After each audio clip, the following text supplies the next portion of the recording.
To you, how are you doing? I hope that you're well, you're happy, you're blessed. My goodness, I'm so excited and blessed to be here. It's such a beautiful Wednesday, and we're probably almost right at the middle of November, because it's the 12th of November 2025, and this tells you that time is really moving, but it's such a privilege that God has given us to see each and every other new day, new morning. It means that God has a purpose or a reason for you to be here. Okay, so thank you so much for being here today.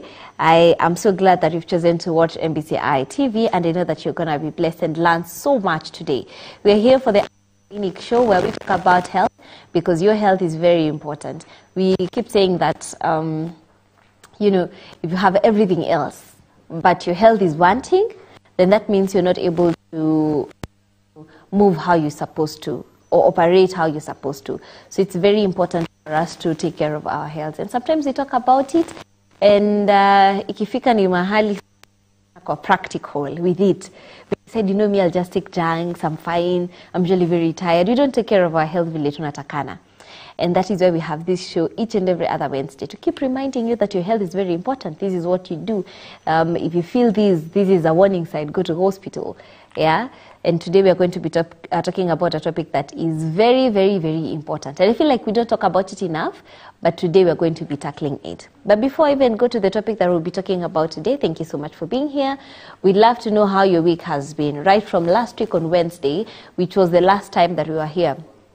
So speak to us and tell us what you are thanking God for, how your week has been, what your maybe most memorable time this week. Yeah, speak to us and we'll be happy to hear from you.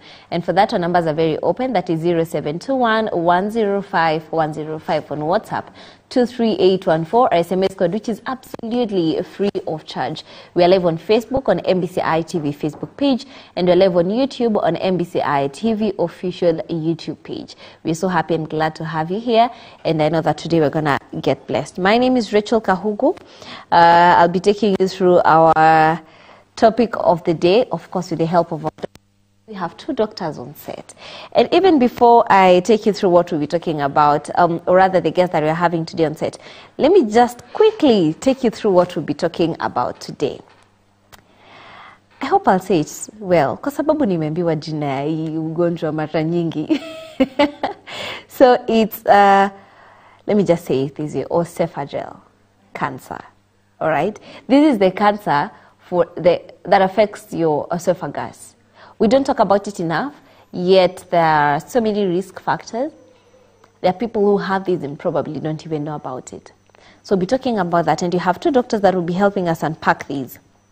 And the first doctor that we're having today on set, she is a community health assistant. She will tell us what that is, and her name is Susan Muhia. Also we'll be having Dr. Dulcie Wanda, who's been here not once, and the last time she was here, we were talking about breast cancer. I believe that was October, should be last year. Yeah. And she's a clinical and radiation oncologist.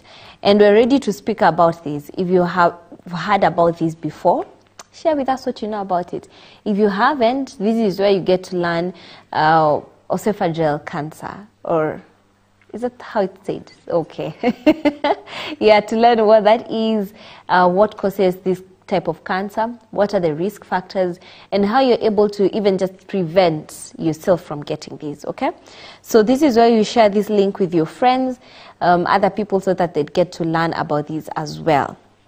And now, the first doctor that we'll be inviting on set as we start off with this discussion is Susan Muhia. Karibu sana. Thank you so much. How are you doing? I'm fine, thank you. Amazing. Good morning. Good morning. Okay, Good to have you here. Thank you, thank you. Perfect. So please introduce yourself as we start off with this discussion. Okay, I'm Susan Muhia. I work with the county government of Nakuru. Yeah. I'm a community health assistant. I am here to talk about the esophageal cancer, which is very rampant, which has been affecting most of us silently.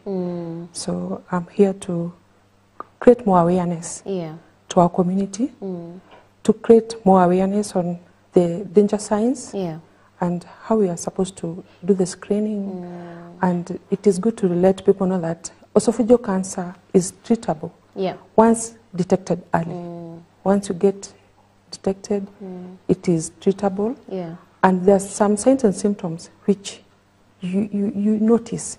So we have been creating this awareness to the community, because as a community health assistant, we go down to the roots, to the households, where we are able to reach the tiniest unit in the community, that is the household. Yeah. So we are able to create awareness using another package of the community health promoters to enlighten the community, to follow the danger signs, to observe, and to have also the family to support.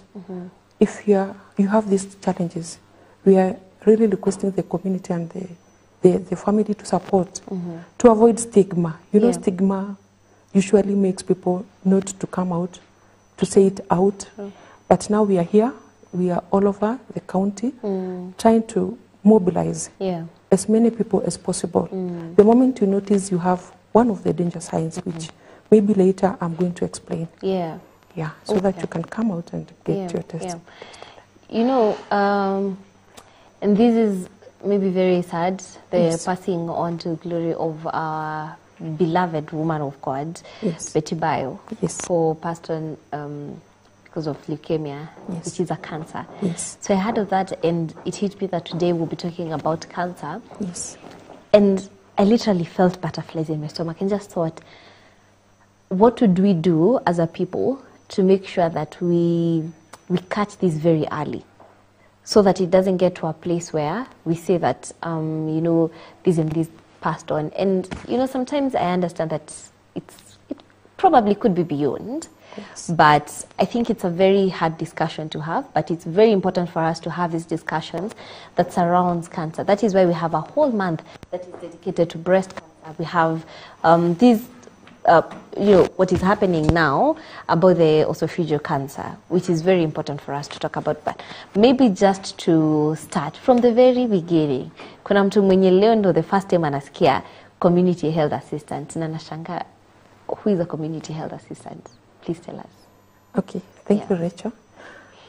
Community health assistant is a personnel, is a professional trained to be able to handle all the community related illnesses, to be able to curb any illness that comes. We are there to prevent. Majorly, we are there to control, to prevent any upcoming communicable diseases. And also we have other non-communicable diseases. So as a community health assistant, at the grassroots, as I said, we reach to the lowest unit in the community, that is the household. We are able to interact with them. We are able to do screening. We are able to visit them through our able community health promoters. Here you realize that the community health promoter has about not less than 100 households, whereby they visit them. So when we as the community health assistant, mine is majorly to supervise the community health promoters, to support them. And it is at the community level where we start. It is level 1, where we start doing our referrals. After the detection, the signs and symptoms, at the very lowest level, that is where we start the level of treatment. Yes, I see. Thank you so much for that. And also on set, we have Dr. Wanda. As I had told you before, that today we'll be having 2 doctors on set. And Dr. Wanda, as I said before, is that we've been here with her talking about breast cancer. Be last year, and as you can tell from the discussion that we had last year, if you're here, if not, please go on YouTube on MBCI TV and on Facebook on MBCI TV, and you'll get the whole show where we talked about breast cancer. And you can tell that she's very passionate about talking about different kinds of cancers. She's an oncologist. Karibu sana. Thank you very much. How are you doing? I'm doing great. So happy to have you here. Thank you. I'm good. We're so happy to have you here today. Now, the people who are seeing you today for the very first time, please introduce yourself and tell us who an oncologist is. All right, thank you very much. So my name is Dr. Dulcie Wanda. I am a clinical and radiation oncologist. So an oncologist is a doctor that treats cancer. So when I mention clinical and radiation, it means I'm able to use chemotherapy and radiotherapy to treat cancer. Those are 2 treatment modalities for cancer. Yeah. So I am happy to be here, and like you mentioned, I'm very passionate about talking about cancers because I think we don't give it a lot of time. And most of the time when we are working in the clinic, we see very late presentations. We see patients coming when they're very sick. We see patients coming when the disease is very advanced. So we hope that when we have these engagements, and someone at home who has some of these symptoms can be motivated to come to hospital so that we can address these issues in good time. Yeah, I love it. Perfect. And today we're talking about esophageal cancer. I'm telling you, I've said this name like 58 times today morning. I'm just like, Kahugu, esophageal cancer, esophageal cancer. So that I'll say it right. Now, today we're talking about esophageal cancer. Please tell us what exactly in layman's language that is. All right, so the esophagus is a tube that connects from the mouth to the stomach. Yeah. So it's the passage where food passes through as it goes down to the stomach. So when we talk about esophageal cancer, then we talk about cancer that begins in the esophagus, in that tubular structure. Yeah. And normally what you find is there's some symptoms that will be there that are very overt, but most of the time they begin very subtly. Very subtly. By subtly it means you just notice that when you have to chew your food a bit longer, or you can actually feel the food going down. You know, normally when you swallow, it shouldn't be something you're very cognizant that it's here, it's moved here, it's now in the, you know, you shouldn't be that aware. But you find when someone has esophageal cancer, then they have that awareness of, I am swallowing food, all right? And that is because the lumen gets narrow. So remember, it's a tubular structure, so it's a tube. So when there is a growth, it reduces the diameter of the space where food can pass by. So we talk about progressively having difficulty in swallowing. So initially it's just you need to chew more. Later on you might notice you need to chew and have a glass of water. So that you notice I can't eat without water. So there is water on the table as I eat. I need to take a glass of water. Or you notice that you're losing weight and you're not doing so much effort. For others, it begins just with a normal heartburn. You know, there are people who claim diseases. They say, mimi ninakuanga na heartburn. So they've claimed that disease. Or mimi ninakuanga na ulcers. So these are conditions that can be treated. And you shouldn't claim and say, I normally have them. It's something we need to address and manage. So you find some people have chronic heartburn, meaning it's been there for a long time. So they're always having Actol Tams or omeprazole or Relsa gel in their houses, and on and off they're taking it. But you see, it's not normal for you to need to do that. And most people don't go to hospital because if you take an Actol and you're fine, you're like, whatever, I'm okay. However, it doesn't mean you're okay. It just means there's an underlying problem that we need to address, and we've not given it a lot of attention. I think in Africa and even where Kenya falls, our health-seeking behavior is bad. It is. So if I have a headache, but if I say, and I can work, then I ignore it. If I have a heartburn and I take omeprazole on the regular and I'm fine, I'm like, okay. However, it's important for us to know that it is not sufficient. It's not enough to pop an omeprazole. They actually say if you have heartburn for more than 2 weeks, you need to have an endoscopy. You need to have a scope put into your mouth all the way to, for us to see what is the problem. Other people say, I normally have H. pylori. H. pylori imeamka. So first of all, H. pylori is a bacteria. So it's like saying, mimi nakuanga na malaria. Sasa malaria imeamka. And it's normal. It's not normal. So if you've been bitten by a mosquito, you've traveled to a malarial zone, the expectation is you come back, we treat you, and then you're done.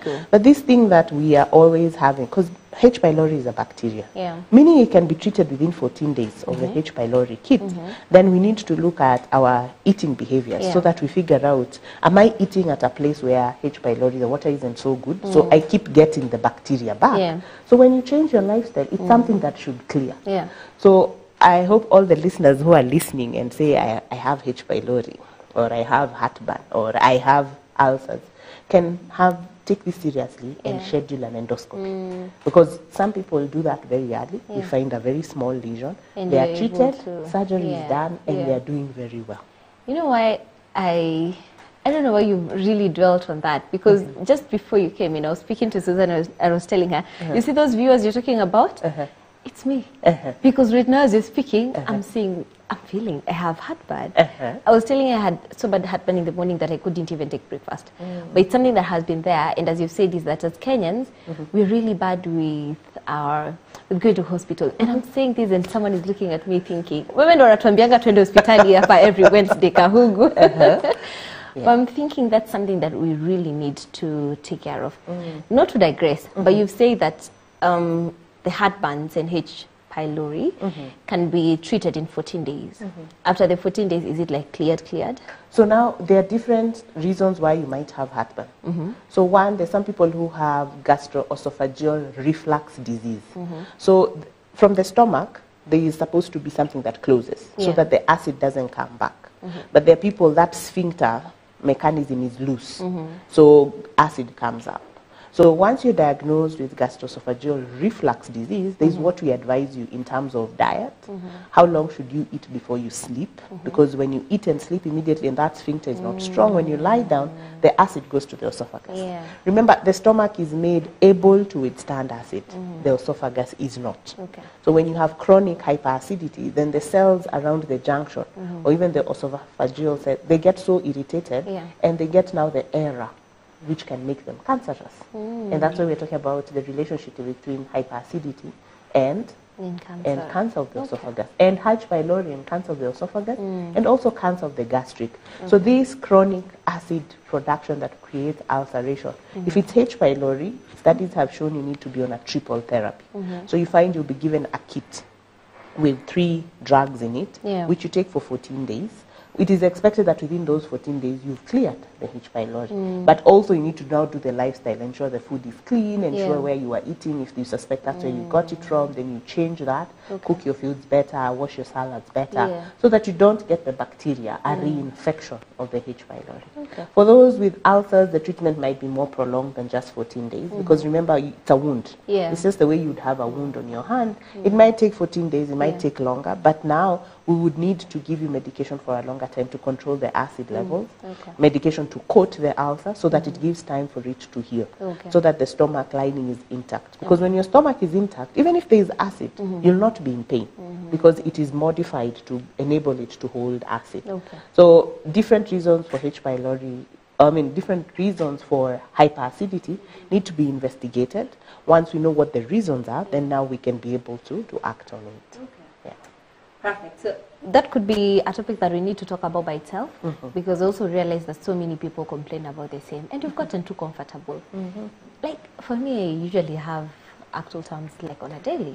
On a regular? Nikikuwa tu hivi na shida kidogo, actual terms, and I'm good to go. I'm like, why do I need a doctor? I know what to do. I know what to do. Dr. Kahugu knows what to do. We need to do better there. Now, Susan, today we're talking about esophageal cancer. How common is it in our communities? It's something that we should be raising an alarm for. Okay, back at the community, let me say it was not common. It's now that we are creating awareness. Because these clients come, as Dr. Wanda says, in the late stages. So they usually experience all the danger signs, all those signs. So at the community level, you find people have maybe that hoarseness. When you speak, you tend like you want to cough for that person. Is that person you interact? Then you're like, why don't he or she cough? So that the airway can be able to produce their voice. Some of them you get that you are just shedding weight without any practice. Maybe you never meant to go for the weight loss procedure. Others, they come like, no, some of them, they take them as myths. Let me say here, we are here now to demystify, because most of them at the community, they don't believe. At the community, when we go around, they talk it as throat cancer. Throat cancer, they just say throat cancer. But the causes and the signs, they go unnoticed. Now this is the period now we are creating that awareness. And there are also some rumors, some myths surrounding the community. Now we are there to make them unlearn what they know, and also to demystify these myths. Because when you have that hoarseness, as you say, maybe some of them are losing weight. Some of them you find that maybe you have that difficulty in swallowing. your caregiver is like, no, tumempe chakula katapika. Ananisumbua. They are not there to know that now maybe this person is undergoing this challenge of esophageal cancer. Some of the signs. Okay, when you get the older people, we tend to assume at the community level, they assume, no, this mama is elderly, this baba is elderly. So, ni age ndio shida. And ni age, anakata kula, nasumbua. Okay. They don't know maybe, and maybe there's that productive cough. You tend to have that irritating cough. You feel like there's something at the throat. So you tend to cough like... every time. Like people tend it like it, maybe it's allergic. Maybe you don't know what to do, but now we are there on the ground, creating awareness, telling them to get screened. We refer them. At the community level, there's nothing we do. Just create awareness. But there's so much myth that was surrounding. Now they are coming to learn, and then they're coming out. Like currently we have that screening going around. We are getting numbers. We are getting so many people asking questions. Oh, which is a really good thing. And they're asking you, you've talked about 5 signs and symptoms. And we are like, no, even if you have that one symptom, it's enough for you to go for screening.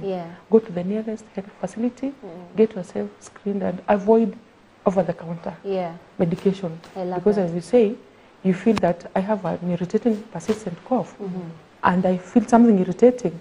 Some of them run for good morning, nimekimbilia good morning, niliendea as you say, actoterms, but they don't know maybe there's an underlying condition that you need to treat. So at the community level, we are really trying to reach every household through so many forums, through the chief's baradas, through the dialogue days, at the facilities. When you have any complications, the boda riders, you just get a group, you just tell them, no, here, come. We have something for you. If you notice anybody with these signs and symptoms, it is equally important for them to go and get checked. So we are getting people, they are getting that awareness. But Kitambo, they used to call it throat cancer. They never associated the esophageal. You know, they just say... They didn't know the difference. They didn't know the difference. Yeah, and I love what you said about the... so we have a lady called Mumbi who will be joining us later. She tells us about what you've learned in the whole show, just to take us through the pointers. And what she loves to say is that among the symptoms, ambazo tumeambiwa, it's not like a tick box. So you have to say, I have 3, but I don't have all the 5, so I won't go to hospital. And she says, ato ukiona moja, that's already a sign, go to hospital. Because I understand some people, tumeambiwa 5 symptoms, so I just look for the 5, and I think I'm good. Kama ni moja tu, mimi niko sawa. It can't be. But you've said. Or maybe they rate themselves 3 out of 5. Nikiona niko na dalili zaidi ya 2 ama 3, I think hapo ndio nitaenda. But as long as you have that one sign and symptom, make sure when don't overlook. It is very early detection. Yes. Okay. Now that we're talking about the symptoms, what are the risk factors? What causes esophageal cancer? That's a very good question. And it's good because our statistics are high. If you look at cancer in men, then it's cancer of the prostate, followed by cancer of the esophagus. In terms of incidence in Kenya. For women, it's cancer of the breast, then cancer of the cervix, then cancer of the esophagus. If you compare our statistics to the statistics in the USA, the UK, Europe, cancer of the esophagus is not that high. So there have been many postulates that are there. Some people have tried to research, is it hot tea? Could it be chemicals we're ingesting? In the northern part of Kenya, then the numbers are even higher. So they have a lot of esophageal cancer, especially the ones she's talking about that alter the voice, the ones that are high up. Then they also have a lot of head and neck cancers. And if you've read some of the newspapers in the recent past, they've been talking about, is it possible that there was some radiation that was dumped around that? And that's just a whole topic on its own, and they need to research more.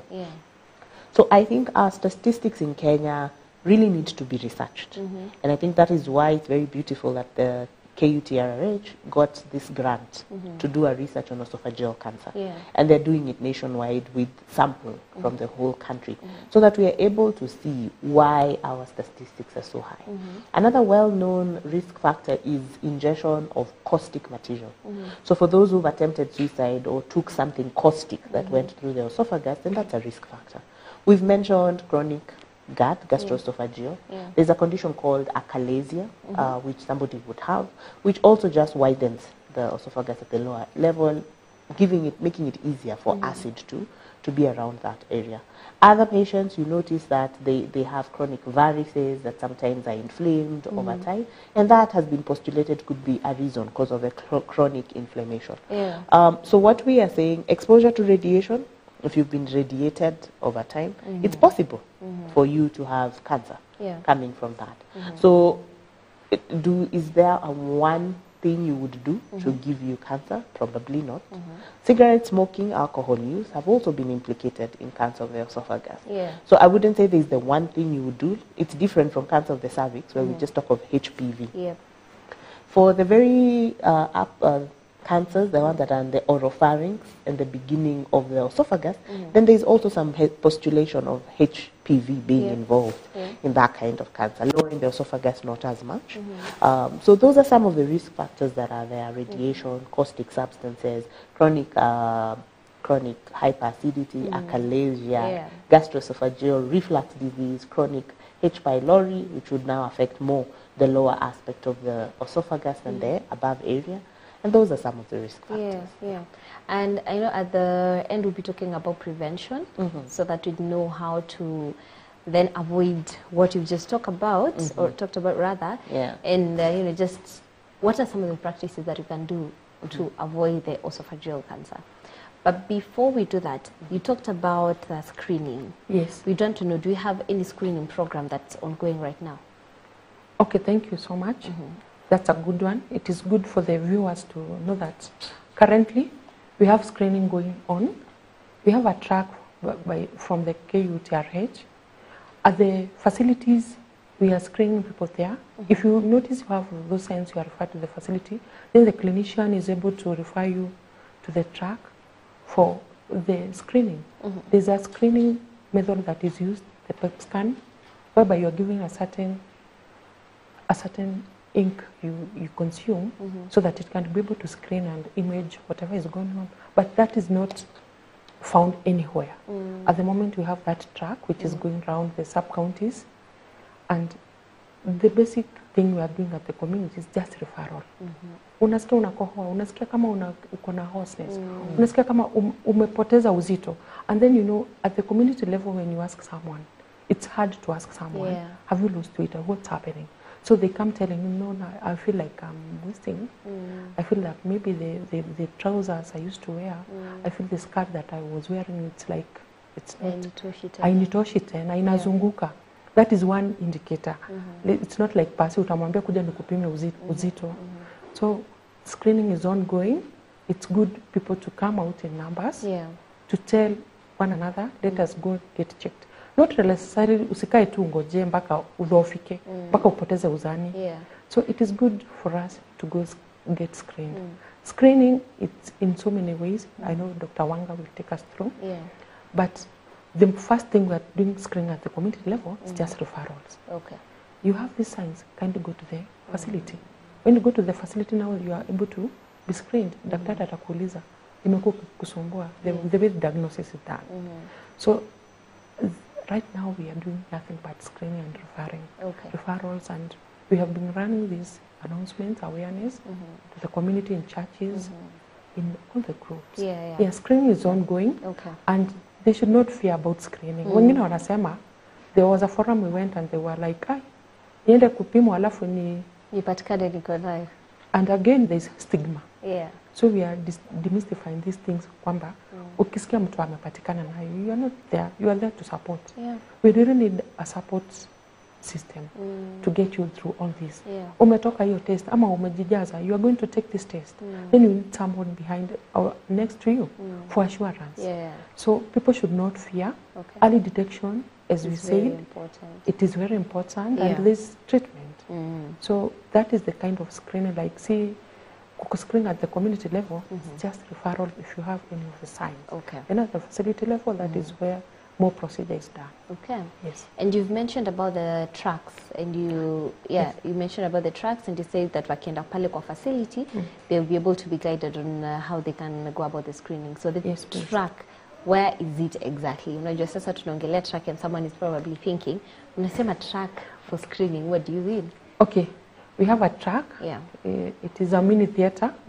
It is going around the sub-county. Like the last week it was surrounding the Annex Hospital and Nakuru County Referral Hospital. Yesterday it was in Bahati. Today it will be in Olenguroni, Sub-County Hospital. It is going there and parking there.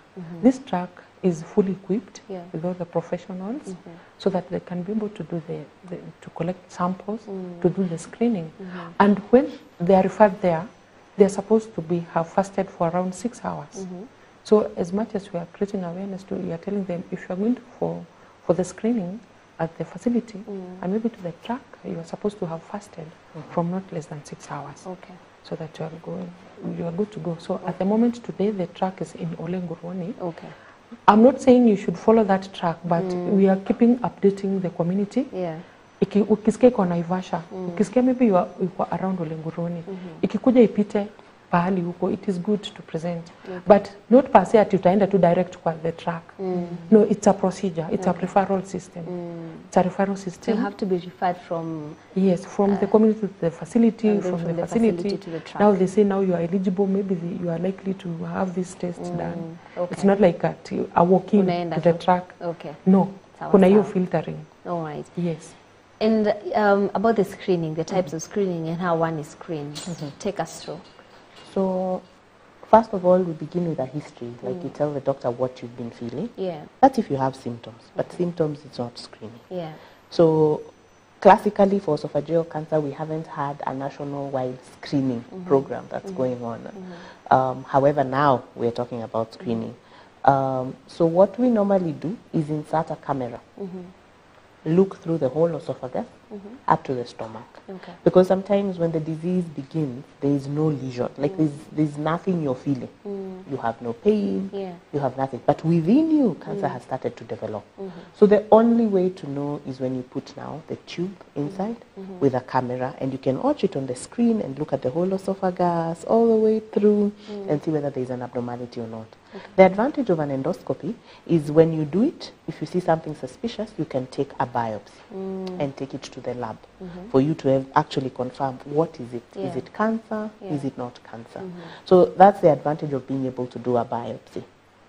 Most people are normally worried. They think it's very difficult to have that done. No, it's actually a very short procedure. For those who are very irritated, you know, the people when they brush the back of their tongue, they're very nauseous. We're able to give them a bit of sedation so that you're not so fully awake or so conscious, so that the nose you're feeling doesn't get too bad. Okay. Why we want you to have fasted for 6 hours is because the camera needs to go up to your stomach. So if there is food, all the doctor will see is particles of food, but not the wall or the lining of the stomach. And you really need to have looked all through. You don't want to do an endoscopy today, then say you're good, and then in 2 months there was something that you missed. You want to catch it all, and that's why it's very important. We are happy that the truck is a mobile truck because it means we can take it where people are. And I think that's really the beauty of devolution because then the services really get to the grassroots. And what the community health assistants and promoters are doing is very good because you see maybe all patients reaching maybe an oncologist to ask questions might not work. You're one with a very large population. But now that they are trained, they are overseeing the community health promoters, it means we sort of have a very nice pyramid of healthcare where the referral system now builds up to bringing them maybe to the level 5 hospitals, those that need to be, those who can be managed in level 1, level 2, level 3 are managed. And I think it's a beautiful concept because it makes sure we're looking at health not just as a hospital. Because previously our health model was hospital-based. You're sick, you come to hospital. The community beat was really not there. So what they're doing is a fantastic job because there are people now in the community. When you're busy just doing your work, you can ask a question. And they'll not give you what they imagine or what they perceive as right, but they'll give you facts because they've been trained to be able to deliver correct facts. And then they can direct you to the right place. Because sometimes what you also notice is patients sometimes get lost in the referral system to the hospitals. That going from one center to another becomes a challenge. So you find referrals are difficult. Yeah, so having someone who guides you correctly, you spend less time in the hospital and things become okay. All right. Perfect. I think that's good. We'll take a very short break and then we'll be coming right back.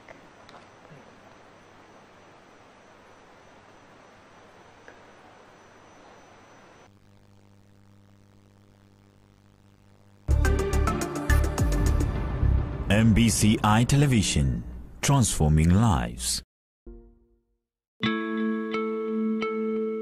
Welcome to the outpouring of the latter and former rain, happening from 11th to 15th November 2025, 9 a.m. to 5 p.m. daily at Uhuru Park, Nairobi, Kenya. Brought to you by the Africa Agenda Movement. Guest ministers: Bishop Noel Jones from the U.S., Dr. Cindy Trim from the U.S., Archbishop Harrison Nganga from Kenya, and Bishop Dunstan Maboya from Tanzania. Hosted by Prophet Stephen and Shala Kariuki. Music ministers: Eunice Njeri, Kestin Ambogo, Pastor Tumaini Akili Mali, and Moji Shodbaba. Come and experience the word, healing, miracles, signs and wonders at the outpouring of the latter and former rain. Entry is absolutely free.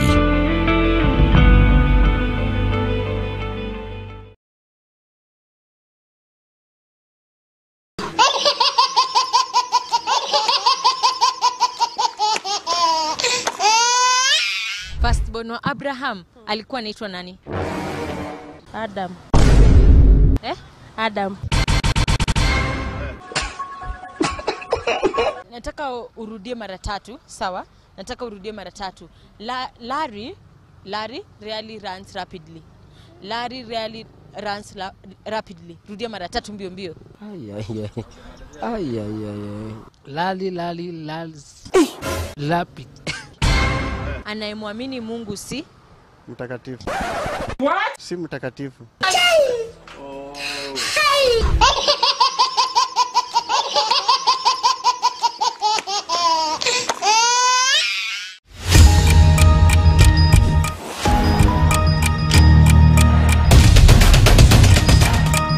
This November,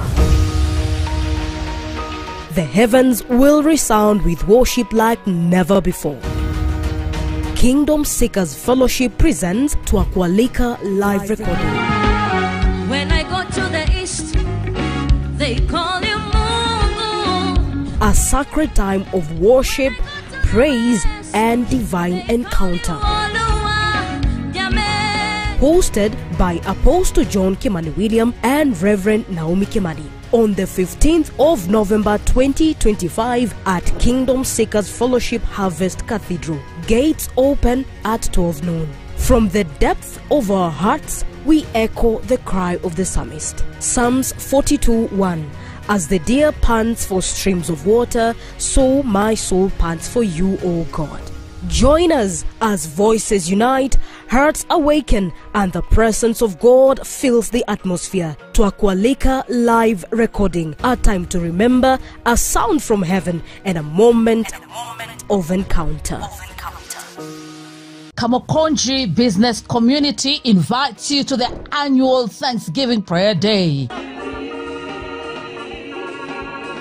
Calling our families back to God. This is a cry, a mandate, a return to divine order. We rise, we take our place, we conquer the mountain of business, declaring that our homes and our work align with God's purpose. On 21st November 2025 from 9 a.m. Kamukonji, Nairobi becomes a gathering ground for prayer, thanksgiving, and restoration. Guest speaker, Apostle John Kimani William, MBCI Director. Guest worship minister, music ministers, we lead us in powerful worship. Theme, calling our families back to God. Come, let us raise a prayer and receive divine restoration and alignment in our families. Remember, the dates are 21st November 2025 from 9 a.m. at Kamukonji Business Area near Kamukonji Police Station. See you there. MBCI Television, transforming lives. All right, we're back. Thank you so much for staying. This is MBCI TV, ambapo tunabadilisha maisha by the grace of God. And of course, this is Afya Clinic, where we talk about your health. Now we're back. We're talking about esophageal cancer, and this is the cancer that affects your throat, as people say, but the esophagus. All right? And because we've talked about some of the symptoms, and we've talked about the Niko na homa, guys, I promise. It's not the, yeah, okay? But if you feel that and you do not know what that is, or if you have a hoarse voice, or any of the other things that we've talked about, please make sure that you go get checked. Yeah? It's very important. We've had one of us saying that the moment you check for something, you'll get it. And you've had that in the community so many times. What would you say? You just give an assurance. There's that fear. There's that fear. Nitachunguzwa nijulikane niko na cancer. Nitakufa tu. I'm just going to die. The myth that is in the community. Amepata cancer, huyo anaenda tu. That's it. Haizi maliza wiki moja. So that is why people are fearing to come out. But early detection, you get treated. And there's that assurance. Yeah. Because it is good to go get checked. Let us not wait for the last hour when you're getting the late stage when it is beyond. And most of these cancers, like the esophageal cancer, the moment this client or this household is saying, umeshindwa kumeza, ama hata hajielezi, you feed this person, he vomits immediately or she vomits, ama tu anamwagika tu weight, asema hapana, siku hizi mama amesema hataki weight mzito. We have that assumption. But people are fearing. Let us not fear. Let us come out in numbers. Early detection, as Dr. Wanda said, here in Kenya, we just go to the hospital when I'm sick, when I'm really sick. I can't just walk in and go get that medical checkup. No. So I just go there when I'm just down. It's good to go and get checked. Okay. As long as we have that sign, one that sign, Rachel, every other viewer, kindly let us come and have ourselves screened. All right. Yes. From a treatment's perspective, as the people say that Nikki Kuja, you will check and you will find what you're checking for. What did you tell them? Does it always happen that way?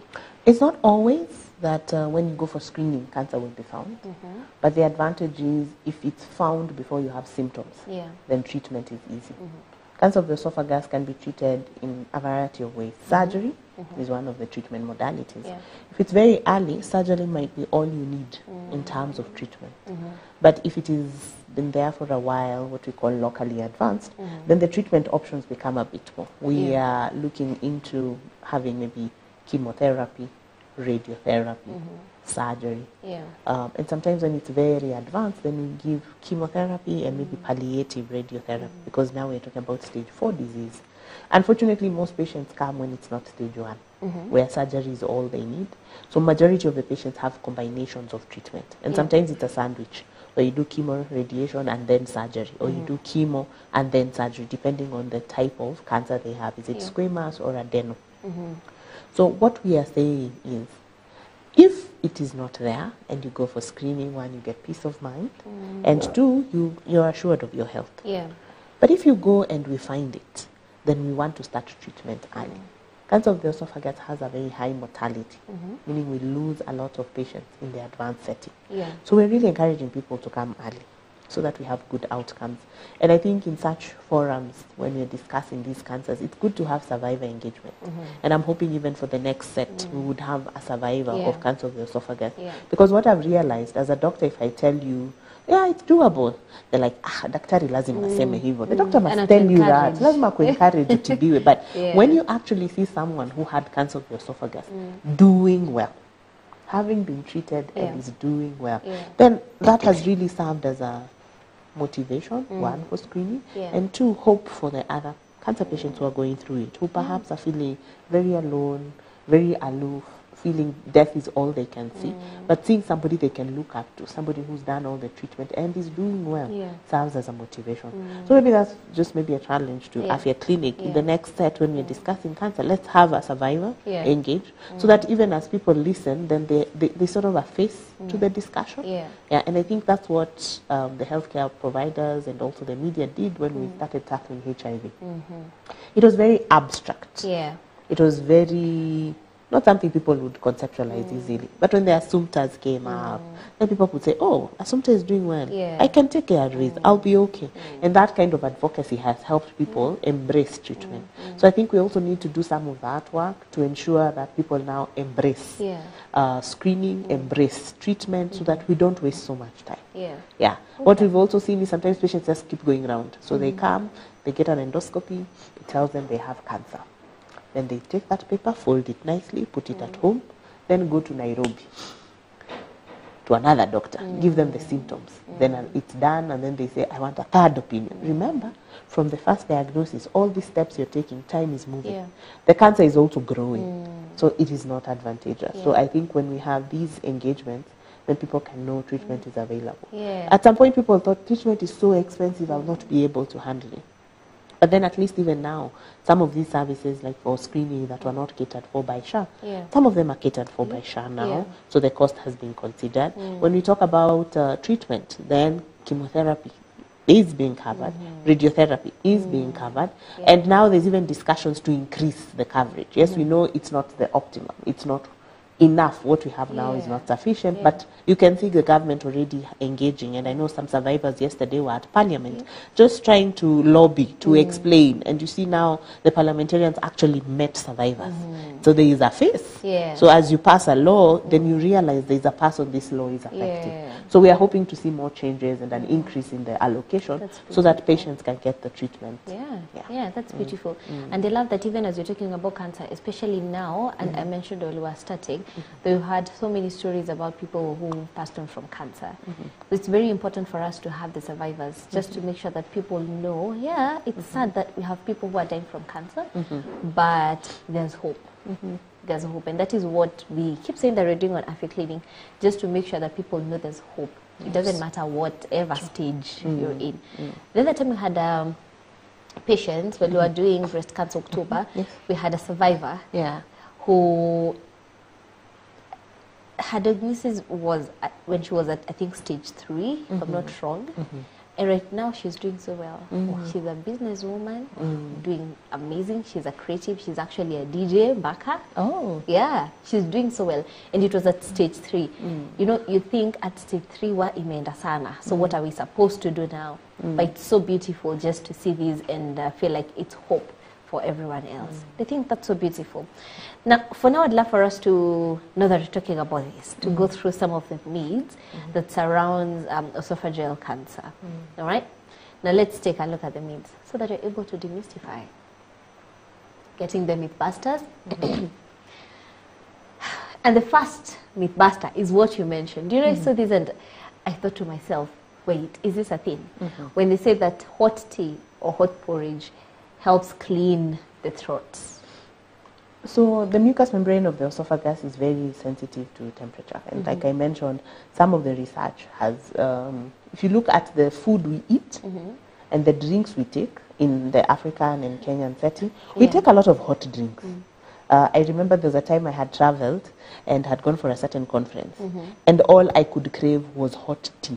Then that made me realize, I really take hot tea because they were taking what is coffee, but I felt like it was cold, and for them it was hot. So our foods, we take them very hot. The West does more of sandwiches, cold dishes, salads, but here, if the ugali is not very hot, your husband might not be very happy. Your mother-in-law would be like, why am I eating cold food? What do you mean? So we take a lot of hot food, we take a lot of hot tea, very hot porridge. Even if the people who actually like iced tea, if it's tea, it's hot. That is what makes tea. Actually, there's some, in some places in the West, you travel and it's winter, the temperature is below 0, and they're having iced tea with ice. And I'm like, are you guys okay? But that's just to say our orientation, we really take hot things, really hot things.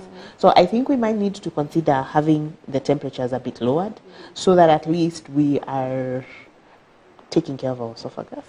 That's one. So it doesn't clean the esophagus because the esophagus is a mucous membrane. It's like the sides of your mouth. Even when you're brushing teeth, you don't brush the sides of your mouth. You brush the teeth. You leave the sides of the mouth. So that's the lining that is in the esophagus. It does not need cleaning. But research is still ongoing about the hot tea and hot beverages that we take. We're waiting to see. If it is postulated to be that, then we will be ensuring our tea is a bit cooled down before we ingest it. Okay. And we have a question on that. In the question, it's about people who take pili-pili. Does it affect in any way? Not really. I haven't seen any research that shows a direct correlation between pili-pili and hot pepper and cancer of the esophagus. Because if it was there, my dear sister, then India. India. Strong point. Then it would have the highest outbreak of actually, because their food is hot. Then also in Africa, then the Nigerians, because they take very hot food, then we would see a belt of that. So we haven't had that pocket that really shows that pili-pili has that. What pili-pili has is high in vitamin A. So those who take it have higher levels of vitamin A, which is a good vitamin because children, we have to supplement vitamin A for them, and it's good for them. So there is no direct correlation between hot pepper and cancer of the esophagus. Okay, works well. Rhoda, I hope that is good. It's clear, so you can continue with your hot pepper. Okay, let's go to the next mythbuster. The next mythbuster is that only older people get esophageal cancer. Well, that's a myth because the youngest patient I've managed for esophageal cancer was 11 years old. 11? Yes, and she had that's really young. And she had esophageal cancer. We have 20-year-olds, 30-year-olds, even in our clinic who have esophageal cancer. So it's not a reserve of the elderly. It really transcends all ages. It's not very common in childhood, but we have seen cases. So it's not a reserve of older people. We have 40-year-olds, 30-year-olds who have cancer of the esophagus. Yeah. So the clinic, it's not, that's a myth. Okay. Yeah. And the third one is that traditional medicine can cure esophageal cancer. What should you say about that? That is a myth. That is a myth. Because I understand in the community you have so many traditional doctors. Yeah, they're there. They're herbalists. Yeah. You come here, they get medication, anapata dawa vizuri from the clinician, from the doctor. Then when they get back to the community, no, we have an old mama, shosho yetu hakutumia hii. Let us use these herbs. It is a myth. So they distort the medication. Anawachana na hii kwanza, anasikia hii kwanza. So that to me is a myth. It's not a fact. Okay. Wacha. So demystify, tuachane na hiyo kabisa. Okay. Please. Have you had people come into hospital and say, it's actually, like it's actually one of our biggest headaches because some patients, they get to know I have cancer. Then step one, herbalist. Then when they notice they're not doing well, the feeding is worse. Now they come and they say, I've been on herbal medication for 2 years, 1 year, 6 months. That's long. Then I'm like, so why are you here? And they say, it's not working. So I'm like, so are we mixing? Have you decided? And you see, by the time they come, it means the disease is so advanced. So a patient who would have treated with cure in mind, now we are treating with palliation. So it's really devastating. And it's unfortunate that we are not licensed by the same body. So most herbalists are licensed. Actually, all herbalists are licensed by the Ministry of Culture. And medics are licensed by the Ministry of Health under the Kenya Medical Dentist and Practitioner and Pharmacist Board. So you see, those are two different entities. What we say is that we do realize that some medications come from herbs. Some medications, even tablets, their original medication came from herbs. So what we recommend, if you have a medication you see is working, it's important for you to approach the Pharmacy and Poisons Board. Present that medication. Let it be studied so that we know the side effects and the antidote. You see, if you come to hospital and I give you chemotherapy and you react, I know what to give you to reverse. The challenge we have with herbal medication is, one, we don't know the dosage. A cup, how much of the medicine does it have? How many milligrams? Is it 1,000? Is it 80? Is it 20? How many milligrams does it have? We can't tell. If you react, what should we give you? So those are the differences. And there are some herbalists who've come up and taken their medication, and pharmacognosy is one of the branches that deals with that, to look at what are you saying it treats, put the bacteria there, put the drug, and let's see how it works. The same with cancer. And we have what are called clinical trials, where a drug is known to work. We subject it to a lot of screening, tests, laboratory to confirm it doesn't harm. It's tested on animals first to see what would happen to the animal. Then eventually it comes to the humans. So I think we need to embrace clinical trials so that if you know about drug, it can go through the scientific mechanism. And then if it's true, we would be happy, and credit would definitely be given to you for having developed that drug. But please, if a drug has not gone through the Kenya Bureau of Standards, Pharmacy and Poisons Board, be cautious. Yes, be cautious, because it won't cure. Yeah, that's very important. And maybe let's talk about nutrition while we're on it, because some people would think, I'm going to have a list because that's close to what nutrition looks like. Yeah, what part does nutrition play in treatments of any type of cancer? So nutrition really plays a pivotal role. Why I would say a pivotal role, remember we mentioned the esophagus connects the mouth to the stomach. So if there is a tumor and you're not able to feed, then nutritionally your weight will start going down, which is normally not a good sign in terms of cancer of the esophagus, because the more weight you lose, then we know the more advanced the cancer and the less nutrition you have. If your nutrition is bad, then it means it's easy for you to get infections. It means you'll not withstand the treatment, the chemotherapy. So we want you to maintain your weight, even if you have cancer, so that it's easy to withstand the treatments. So herbs are not necessarily nutrition. And some people even don't do herbs, but they decide I want to replace magnesium, selenium. I want to do these replacements. But remember, we have to confirm that your levels of calcium are low for you to take more calcium. We need to know your magnesium is low for me to give you magnesium. It's unfortunate that some people have made health a business. It's unfortunate. But some of these herbalists themselves, when they fall sick, we see them in hospital. That should tell you a lot. That should tell you a lot about what they're promoting. They preach wine, they take water.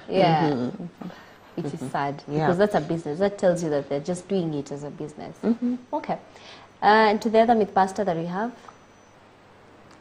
is that it's just caused, that the esophageal cancer is just caused by eating spicy food. I think that we've talked about, because if it's caused by eating spicy food, then as you've said, our brothers from Nigeria and India, a different story.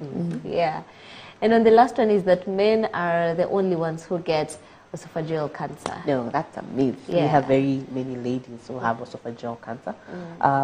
However, if you look at the statistics, for men it's prostate cancer number 1, esophageal cancer is number 2. For women, I think we have breast cancer, cervical cancer, and then esophageal. So you might notice the men have more just because they don't have many cancers that affect them. That it's prostate, then esophagus in terms of incidence. For women, there'll be some in breast, some in cervix, and then some in the esophagus. So if you look between men and women, the percentage is more among the men, according to the Global Can data. But women also have that as number 3. Okay. Let me talk about maybe that myth also. It's a good input. As we go around, the myth that is running around the community. You see now, most of the men are prone to get this esophageal cancer. So when you go to some cultures, like the Kikuyu culture where we're working, they're like, he never took dowry, alikula mahari. So that is why they don't come out to show out. Yes, ile myth tumezunguka tukaona kabisa it's a myth. Na ile wanaamini. We are there to demystify ni kwamba alikula dowry, yeye hakuwa amepeleka dowry ya bibi yake. So that is why they get men, hata akipata hiyo shida na hoarseness, wengi wanaanza na hiyo hoarseness.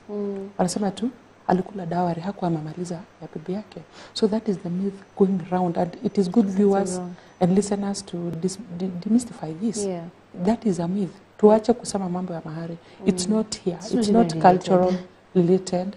So wengi wameangukia hapo, na ndio unaona most of the men tulienda kwa zile boma, tulienda like around 3 households. Unakuta tu they've just buried their own household member. The principal member ilikuwa ni nini? Alikuwa na kansa ya umeo. Lakini saratani ya umeo, lakini ukiangalia when they say about that dowry thing, they never went for medication. Wali assume tu ni dowry alikula, msichana yake alileta dowry, and then there he is, hiyo ndio inamkula. So we are going demystifying that myth. The way Dr. Wanda is saying that kwamba ni wanaume tu wanapata, but the biggest population at the grassroots there, men are already suffering this issue.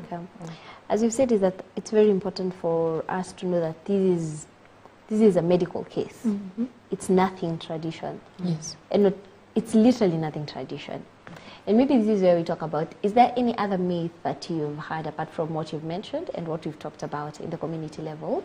Any other myth that you've heard that you'd like to point out? No, majority of the myths we have really tackled. Okay. Nizo too, mostly. There's another one, I don't know whether it will come out as a myth or as a fact, Dr. Wanda. Yeah. Some of them were on the oral sex issue. I really want Dr. Wanda to elaborate. Kwa sababu, most of them are saying, apana, we are doing the HPV, sorry, the other vaccinations for HPV, for the girls, and they are like, kwa nini hawa wanapewa? Kwa nini boys hawapewi? So then came a topic from within the population that we are addressing. There's like one of them did have a know-how. He asked that question about the oral sex. Kwamba it is possible, pia inakuja inachangia to esophageal cancer. So that one, I think, Dr. Wanda. All right. So I mentioned the esophagus connects the mouth, the oral cavity, to the stomach. But between the oral cavity and where the esophagus begins is what is an area called the pharynx.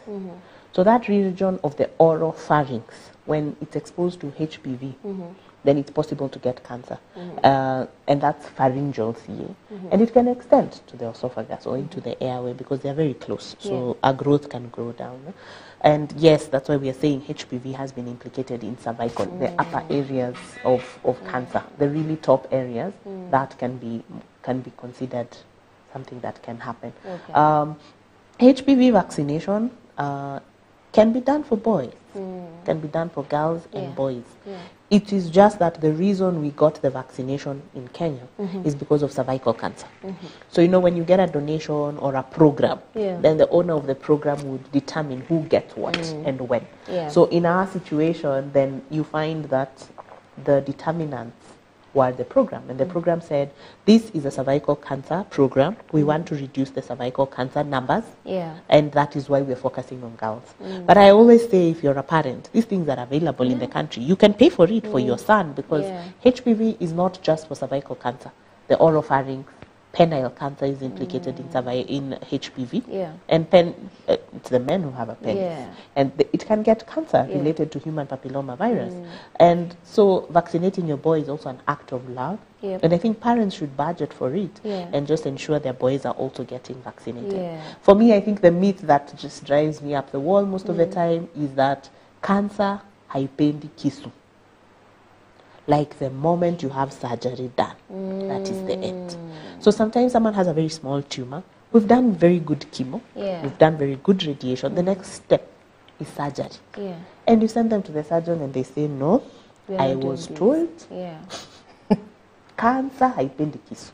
So they decline and they say no to surgery. Unfortunately, after a few months, all the work we did, the tumor grows back.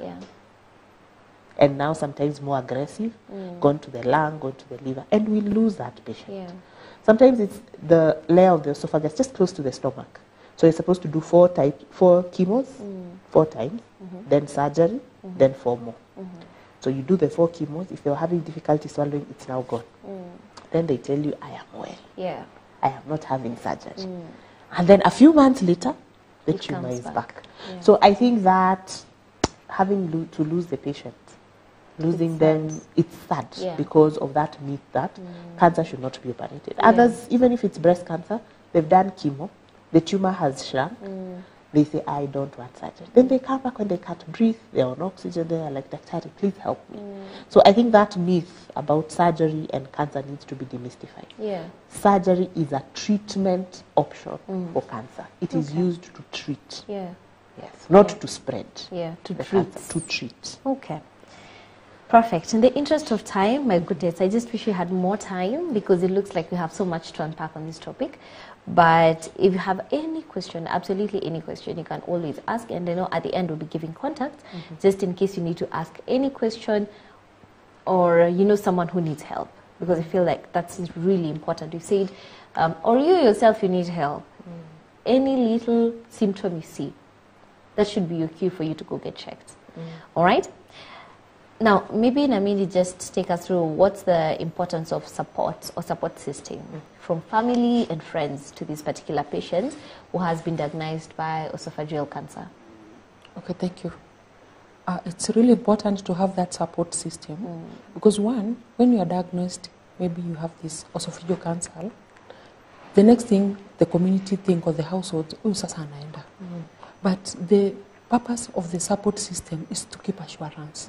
You just keep assuring this patient, this client, it shall be well. You support if maybe, sorry, you need to take this. Sorry, I don't have, I'm just a Victorian. I'm sorry. Sorry.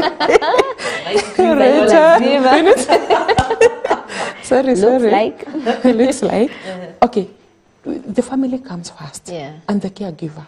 So what we are doing in this support, we are also enlightening the family and the caregivers to support this client who is going for this dish. And after the detection, we are ready also to, there's a continuum of follow-up. We are doing the follow-ups at the community. We continue to give them assurance kwamba there is treatment in this esophageal cancer. It's a familiar, you know, stigma is which now is getting these people down. Nikijulikana niko nayo ni kuenda. That's it. So they retreat. But now we are giving them assurance, bring these caregivers on board, because if you leave the caregiver, and that's why we are telling them, if that person is coming for this screening we are doing currently, they need to have that person, a support system or a caregiver, so that we can also bring them on board. So mostly what we are doing is assurance, and we are ready to do follow-ups, we are ready to assist them in all the referrals. If in case they feel any questions that are disturbing, we are just ready there for them. But we are really encouraging the support system and the caregivers to be there for this person. It does not, also esophageal cancer does not mean death sentence. After tomorrow, there's a future. So this should not just say put akijua amejulikana anarudi kwake as doctor has said anaenda anakunja hiyo prescription anajieke. We also encourage them to give disclosure to those who are close to them. And you know, at the community level and the community health promoters, they are trained to have that confidentiality. Because people fear, wanakijiji sasa wakijua mimi nilikuwa mzee wa nyumba 10, niko na saratani ya umeo, what will happen? So they fear. So we also tell them there is that confidentiality. Haitakuwa kwamba we shall go spreading the whole village. It is good for this person to come out as a champion. Ajitolee tu. So that one, it will help us to be able to get these people out of their households, as many as we can, to come for this very noble test. Okay. Yes.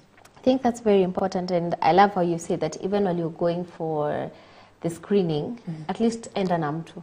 Because I can imagine how tragic it would be, for example, and God forbid, if you go and you're told you have cancer, and it's not something you had thought of before, you're getting this for the very first time. And I do understand that doctors who speak to patients, counseling even before you get the results and after you get the results and all that, but it's very important for you to have at least someone, your family member, your friend, someone who's close to you. That would be very, very, very important.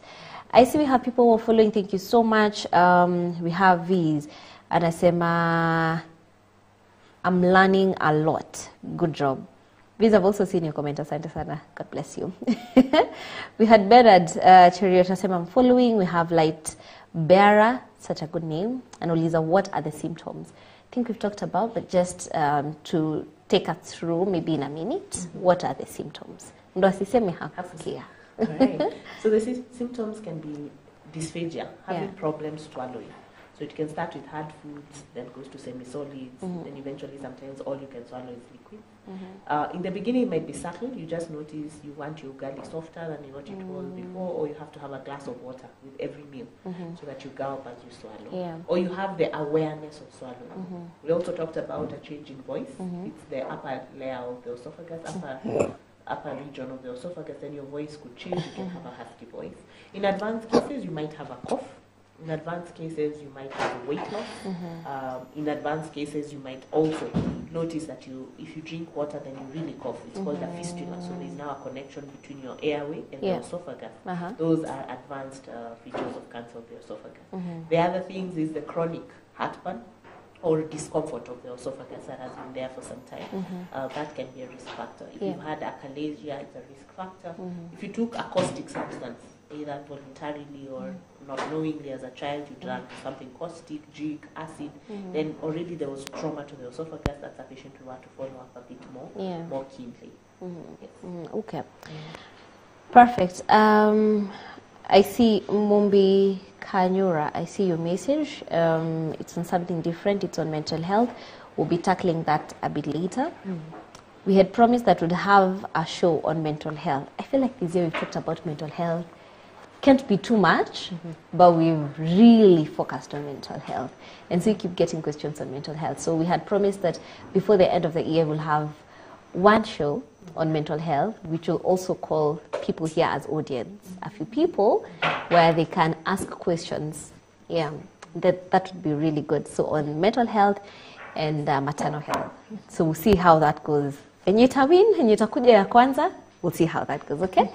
Thank you so much. Mary Wangoy, I see your message. Thank you so much. You're saying that you're learning. We see Esther Wanjiro. I see you're saying these are such good teachings. Say hi to the doctors. Nasema Dr. Wanda has ever treated me. She's so nice and professional. Thank you. You're out here to make people feel nice. That's really important. But I get it. From how she speaks, I can get it. And she's saying, Dr. Susan, I am so proud of you. Thank you. This is so amazing. I love when I see people who actually acknowledge what people do, apart from the fact that you're learning. So V, thank you so much for that. God bless you. So I know that we have more questions, but what I'd encourage for all of us to do, we'll be giving contacts because we're almost ending up. We'll be giving contacts so that if you have any question, you'd be able to get the help that you need. But maybe to start with you, Dr. Wanda, from the conversation that we've had today, you said that cancer can definitely be cured or treated. Any type of cancer. And that is really amazing. So apart from that, because we've also talked about the different kinds of treatment, what would be your parting shot? So my parting shot would let us have good health-seeking behavior. Let us ensure we are going to hospital when we have symptoms. Ensure we are getting screened for cancers that are screenable. So for men, it's good to know about your prostate health.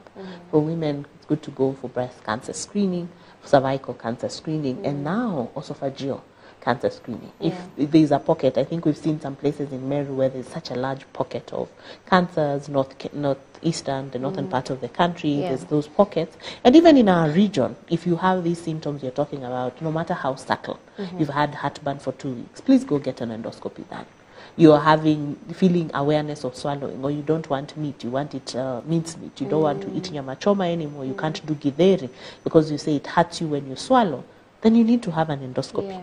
So let's have the endoscopies being done for these minor symptoms so that we can catch these cancers early. What I want everybody to understand is cancer, the earlier we get it, the easier it is to treat.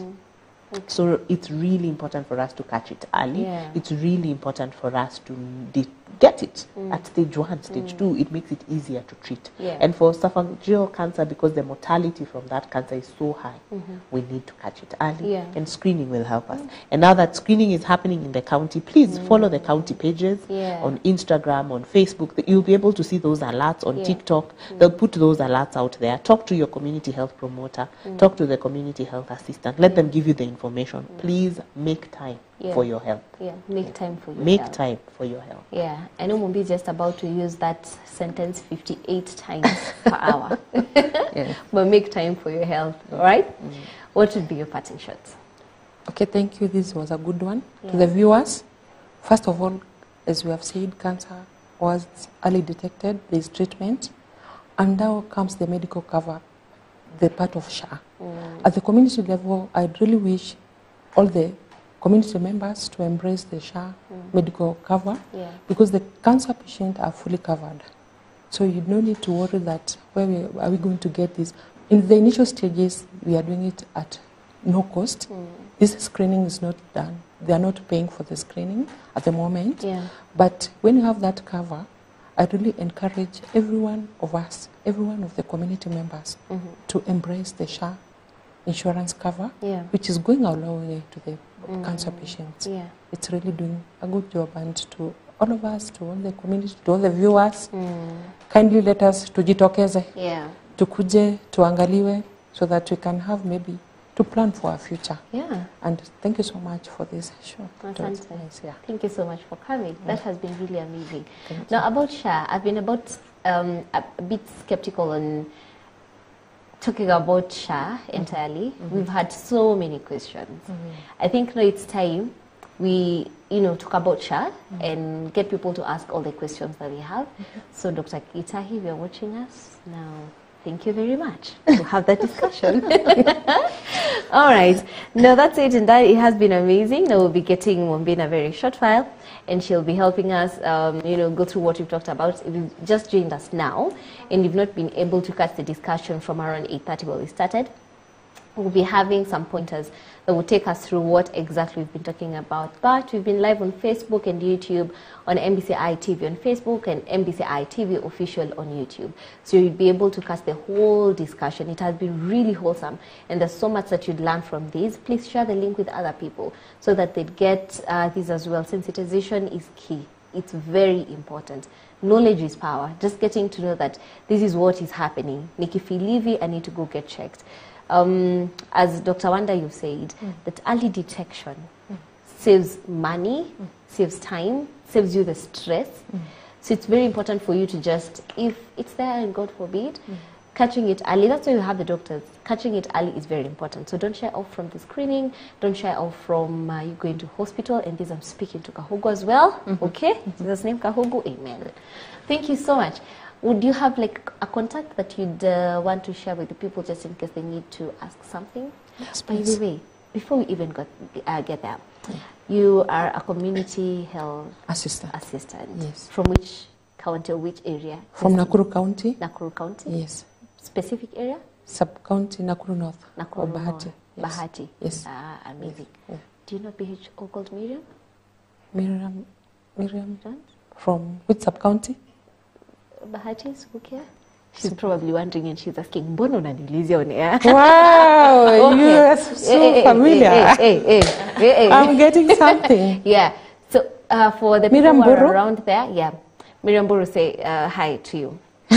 So the people who are around there, they'd want to get you. Okay. Do you have a contact that they'd call? Yes, of course, I can give my contact. Yeah, please. 0721 94 98 68. Yes. Take it again. 0721 94 98 68. I'm Susan Muhia. Asante sana, Susan. Thank you. That has been amazing.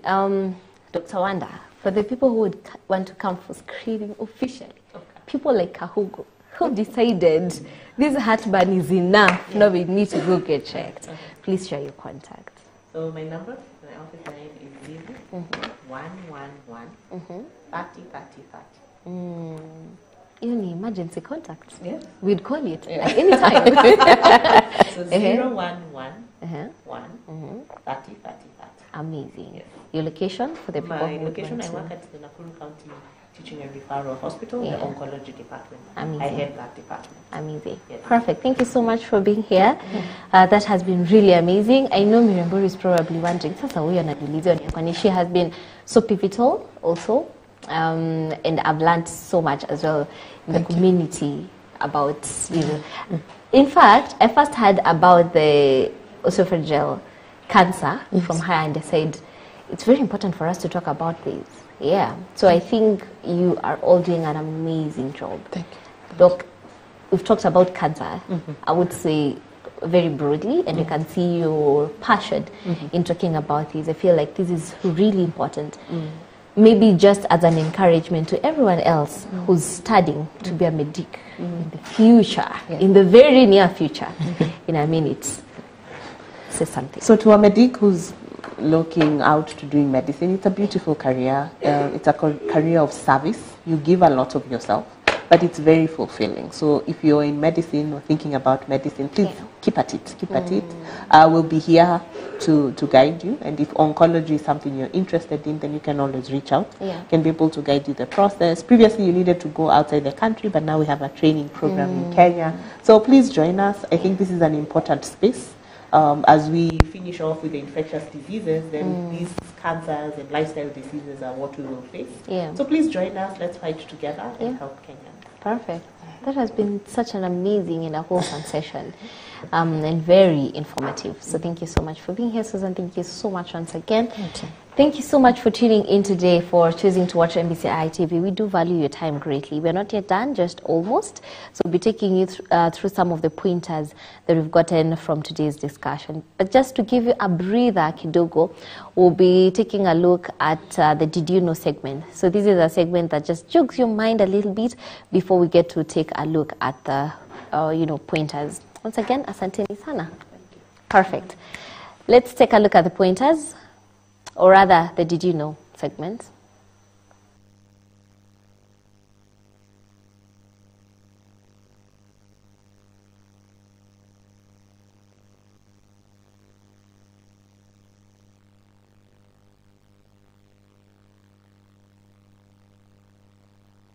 For months. Did you? No, I didn't. That's new. Totally new. Yeah, so that's the Did You Know that we have for today. But did you know that some turtles can actually live without breathing for months? But then, which animal would live without breathing for months?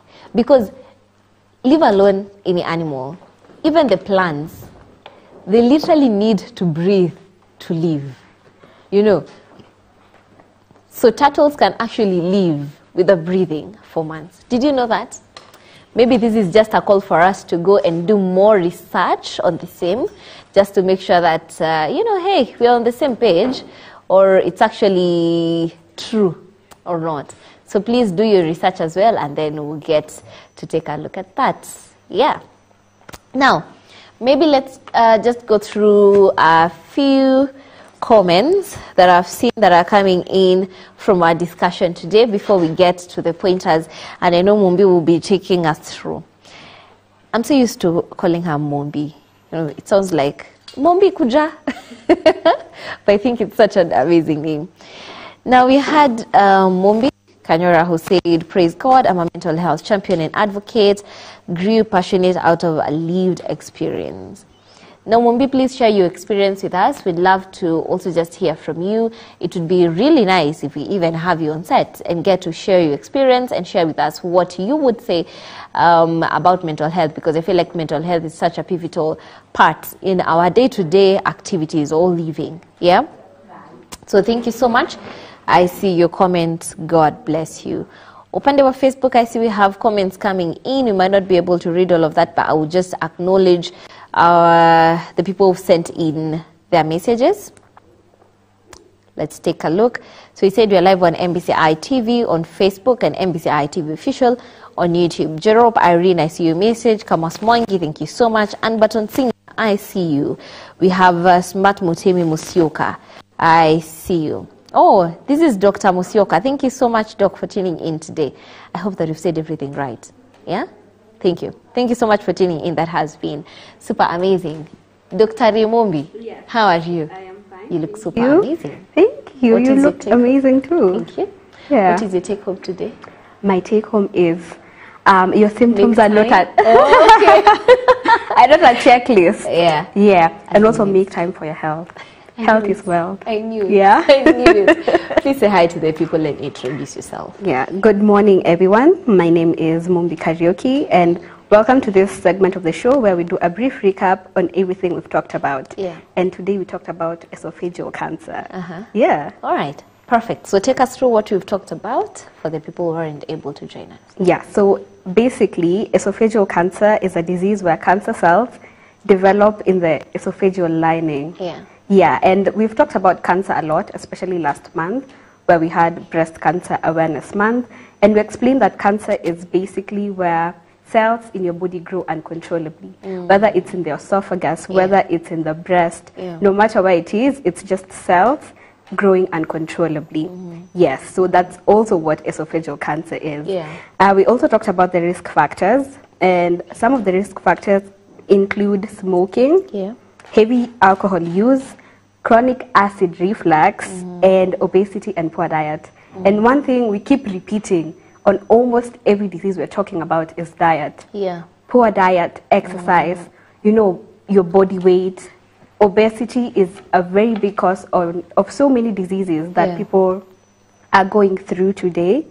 And esophageal cancer is one of those. And also self-medication. So when you have acid reflux, seek medical help. Yes, and you know, there's something that people say, when symptoms persist, seek medical advice. Now, the more that we are learning on this show, I'm realizing that do not wait for the symptoms to persist. Yes, immediately you get the symptoms, go to the doctor. Yes, you would rather go and they tell you it's just a false alarm than you self-medicate, and by the time you're going to hospital, they tell you it's too far gone. The only thing we can do is make your life comfortable. Yeah, and that is, it's very sad. And so many people have died because of that. Unakaa nyumbani and you're sick, and you convince yourself, because it's more of convincing yourself. There's nothing wrong. It's just acid, you know. Yes. So another thing that we learned are the common symptoms, which are difficulty in swallowing, also known as dysphagia, chest pain, persistent heartburn, hoarseness, and unexplained weight loss. And I didn't know the unexplained weight loss part, but now it makes sense. If you are losing weight and you are not intentionally losing weight, your diet is constant, then that means something is wrong with your body. And we also talk about knowing you're normal, so that when something is abnormal, you know. Yeah, so if last month you were 56 kgs and this month you are 50, and there's nothing you have really done, that's something. Yes. You need to go get checked. And some people just think, oh, I don't know, I'm just losing weight. And they brush it off. They only go to the doctor when it's now extremely visible that people are asking, uko sawa, what is happening? Exactly. That's when people go to the doctor, and then they find out, oh, it's a bit too late. And it's something that could have been treated if diagnosed early. And also hoarseness. There are people I know who are like, I've just had a hoarse voice for like the past 2 months. And they're okay, very comfortable. And they don't see it as a cause of alarm. So know you're normal, so that when it's abnormal, you know, and you go to the doctor. We've also talked about the diagnosis. It can be diagnosed through an endoscopy. That's when they put a tube with a camera and they see inside your esophagus. That's how you're saying it, like, oh my goodness. You know, I didn't know that you had to fast for at least 6 hours before, but now I see also why. It makes sense. It makes sense, The doctors are really smart. They are. My goodness, they've studied. No, but then again, I'm thinking, you know, instead of fasting for 6 hours, I'm just thinking, you see, like, you'll have your supper at like 8 p.m. and then you skip breakfast, and then you go to the doctor. That's more than 6 hours. That's more than 6 hours. It's not fasting because you are sleeping. Also, you know, during the night, digestion doesn't happen. Okay, you can take a light meal, like fruits and vegetables. Yeah, that would make sense. No, I think it does happen, but it's slower. Well, like not fully. Just before we went on air, I was telling our Dr. Susan about how I've had heartburn, and I thought, or rather acidity, but I thought maybe it's because I ate a bit late. And then I slept immediately. Not a bit, like very late. Very, like today. It was past midnight. And then I just slept immediately. So I woke up with like really bad heartburn. And she said, it's probably because during the night, digestion doesn't happen. And so in the morning, your body is not struggling to digest, do all that, and now you get the reflux. Okay, that makes sense. But we also advised to eat at least 2 hours before bed. Before bed, yeah. Yeah, so if you eat also, at 8, dinner, sleep take at 10. light. Take light. Take light. I've seen people, it's usiku, but the food that they are eating, no judge. I'm not judging, I'm just surprised. I'm shocked. Yeah. But I have an uncle who does food for breakfast, lighter, lunch, and then dinner, probably just fruits or veggies. You'd get him taking... Or just like a small serving of starch. Not even starch. For him, he does just vegetables. Wow. The kadogo or just fruits. Yeah, that is a very intentional person when it comes to their health. Very. And that's how everyone should be. Yeah. Yeah, your health is your responsibility. Yeah. Okay. Yeah, we talked about the treatment options. We have surgery, chemotherapy, and radiotherapy. Yeah. And we've been told about seeking treatment early so that there'll be no need for invasive treatment. The earlier, the better, and the less invasive the treatment. Yeah, and also the myths where people have said that surgery is not good for cancer. I don't know where people are getting this myth. There's a lot of misinformation and miscommunication, and that is why we are here.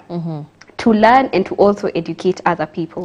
Another important thing that we learned are the prevention measures, and some of the prevention measures include avoiding tobacco, excessive alcohol use, eating plenty of fruits and vegetables, and maintaining healthy weight, and treating acid reflux early, because it's one of the major symptoms.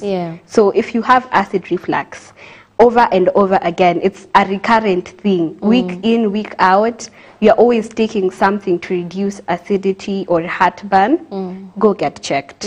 And also, again, these symptoms are not a checklist where you say, I have this, but I don't have this, so I'm good. If you have at least one of these symptoms, you've had it for a week now, it's time to go to the doctor. Don't wait for the symptoms to persist.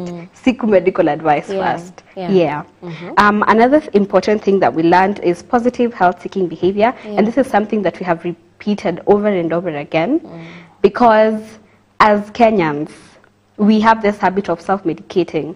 You have a headache, over-the-counter medication. You have a flu, over-the-counter medication. A stomachache, just the smallest things. And I feel like some symptoms are a cry for help by your body. Like your body is saying, help, help. That's why you have a fever. But you go to the chemist and you get something for the fever, and now you cool it down. Fever, chill. Yes, and then you get a headache, and then you take something for the headache. And before you realize it, you're treating the symptoms and not the actual disease. So by the time you go into the hospital, the disease has now spread, and it's probably not manageable anymore. Yes. Okay. And lastly but not least, make time for your health. I knew it. I was waiting. That is going to be my new tagline. Make time for your health. Your health is your wealth. Yes. That's good. Make time for your health. Perfect. That has been so wholesome. Thank you so much, Mumbi, for taking us through. You're welcome. We'd also want for you to just think through by yourself. What are some of the pointers or the main points that you've gotten from today's discussion? Isikwe tumeongea, make sure tumewambia kila kitu and you've not gotten something from today's discussion. It's very important that anytime you have these shows, at least you have something that you pick in home, so that each and every other time you see a symptom, this could be this, and it's important for me to go get checked, not only for me to, get over-the-counter drugs and I'm good to go. We've talked about antimicrobial resistance, and you should talk about it again.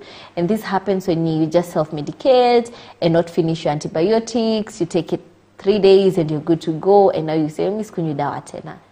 And now it becomes a problem. So this is just to encourage you. Anytime we have these discussions, it's for you to be very intentional with your health. So that's how. God bless you. Thank you so much for taking your time to watch MBCI TV. We do value your time greatly. Thank you for spending time with us right here on Afya Clinic.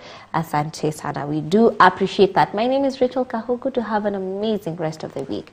Of course, I will repeat again and again. We were praying about the mountain of business. Surely, take a step. Okay? Take a step. We've prayed, we've asked God for grace, we've received knowledge. Make a first step. Do something about it. So today we're having our lunch hours, 12:30 to 2:30. God bless you. God bless you too. My name is Mombe Karaoke. Have an amazing rest of your week. Bye-bye.